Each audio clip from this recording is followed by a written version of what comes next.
Devocional Bíblico Jesus is Life para hoy. Saludos cordiales. Continuamos con el libro de 2 de Samuel, capítulo 21. Las promesas se deben cumplir. Durante el reinado de David, hubo un hambre que duró 3 años. Entonces David consultó al Señor y el Señor dijo: el hambre se debe a que Saúl y su familia son culpables de la muerte de los Gabaonitas. Entonces el rey mandó a llamar a los Gabaonitas. No formaban parte de Israel, pero eran todo lo que quedaba de la nación de los amorreos. El pueblo de Israel había jurado no matarlos, pero Saúl, en su celo por Israel y Judá, trató de exterminarlos. A lo largo de su reinado, David había afrontado diversas adversidades. Sufrió la violación de su hija, la rebelión de su hijo y la muerte de sus hijos. Además, había luchado contra la creciente división en su reino. Como si todo eso no fuera suficiente, también tuvo que afrontar una hambruna que asoló a todo su reino por más de 3 años. Por más de 1000 días, los cielos se negaron a abrirse para enviar lluvia sobre Israel. La devastación y las pérdidas de las cosechas los afectaban a todos. Los ríos se secaron, los prados se volvieron desolados, el ganado también comenzó a pasar hambre y a morir. Los árboles frutales perdieron sus flores. Una sequía terrible se abatió sobre la tierra año tras año. En la época de la monarquía hebrea, los agricultores dependían totalmente de la primavera y de las lluvias tempranas para sus cosechas. Si las lluvias se detenían o llegaban en mal momento, las cosechas se perdían y ocasionaban la escasez de alimentos en el año siguiente. La agricultura de esa época dependía completamente de las condiciones naturales. No existían métodos de irrigación como existen en la actualidad, ni tampoco existían fertilizantes para viabilizar la producción de alimentos en situaciones climáticas adversas.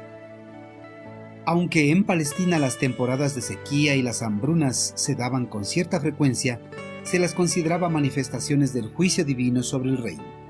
David, ante la larga sequía y la escasez de alimento en Israel, reconoció que esta sequía se trataba de una disciplina de parte de Dios, razón por la cual consultó al Eterno Creador cuáles eran los motivos de esta disciplina, por medio de los sacerdotes Sadoc y Abiatar. La respuesta señalaba un pecado específico en la vida de la nación. Más de 30 años, Saúl había matado un gran número de Gabaonitas, rompiendo así un convenio hecho con el pueblo de Gabaón, que había sido respetado durante mucho tiempo.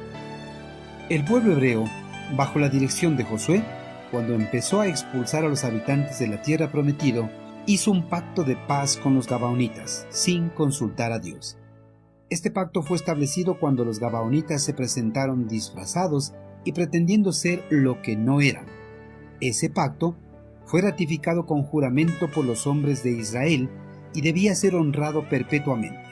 Saúl, con el afán de cumplir las órdenes de Dios, trató de eliminar a los paganos de la tierra prometida a fin de que Israel prosperara. Pero en su celo cometió un grave pecado. Quebrantó el pacto que se había concertado hacia 400 años entre Josué y los Gabaonitas. Queridos hermanos, Israel había hecho un pacto solemne con los Gabaonitas. Este pacto fue realizado en la presencia del Señor y debía de ser cumplido perpetuamente. Durante el reinado de Saúl, el pacto fue quebrantado. Saúl trató de exterminar a los Gabaonitas pensando erróneamente que estaba cumpliendo con la voluntad de Dios.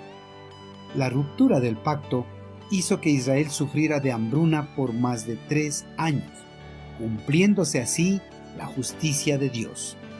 Pues quebrantar un pacto es una ofensa grave contra la ley de Dios y debía ser castigado. Hermanos, los compromisos que se hacen delante del Señor no son para dejarlos a un lado. Lo que se ha prometido a Dios nunca se debe tomar a la ligera, se tiene que cumplir. ¿Usted en algún momento hizo una promesa al Señor y todavía no lo ha cumplido? Cumpla su promesa lo más pronto posible, antes de que el Señor derrame sus justos juicios sobre su vida.